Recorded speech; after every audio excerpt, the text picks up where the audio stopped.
আসসালামু আলাইকুম বন্ধুরা, আমি আজকে নিয়ে চলে এসেছি চিংড়ি মাছের মালাইকারি রেসিপি। দেখুন, প্রথমে চিংড়ি মাছগুলোকে গোটা একটু ধুয়ে নিয়েছি।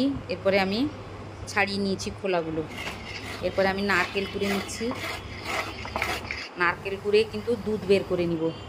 উষ্ণ গরম জল করেছি, ওতে আমি নারকেলটা ফেলে দিয়ে চিপড়ে ছেঁকে নিয়েছি। দুধ বের করা হয়ে গেছে। এবারে আমি একটা কড়াই বসিয়ে দিয়েছি, ওতে নিয়ে নিয়েছি সাদা তেল। সাদা তেলে চিংড়ি মাছগুলোকে হলুদ নুন মাখিয়ে রেখেছিলাম, ওটাকে ভেজে নিচ্ছি। আপনারা অবশ্যই এই রেসিপিটা ট্রাই করবেন।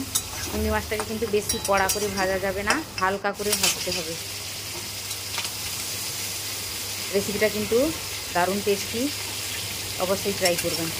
এবারে আমি ভাজা হয়ে গেছে চিংড়ি মাছ হালকা, ওই তেলে দিয়ে দিচ্ছি গোটা মশলা, তেজপাতা, এলাচ এবং দারুচিনি। এরপরে আমি ওতে নিয়ে নিচ্ছি পেঁয়াজ কুচি। পেঁয়াজ কুচিটাকে হালকা নেড়ে তাতে নিয়ে নিলাম হলুদ গুঁড়ো, লঙ্কা গুঁড়ো দিয়ে ভালো করে কষিয়ে নেব।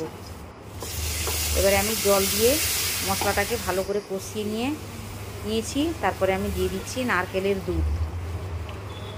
দেখুন, নারকেলের দুধ ছেড়ে দিয়েছি। এবারে দুধটা ভালো করে ফুটে গেলে ওতে অল্প একটু লবণ দিলাম।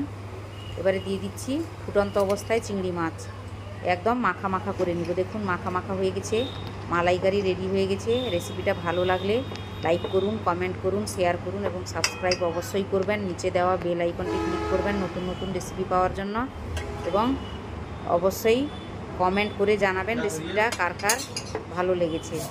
দেখুন, আমি এবারে সার্ভ করে দেখাচ্ছি। এটা দেখতে যেরকম সুন্দর হয়েছে, সেরকম কিন্তু স্বাদও সেরকম সুন্দর। সাবস্ক্রাইব করতে কিন্তু ভুলবেন না।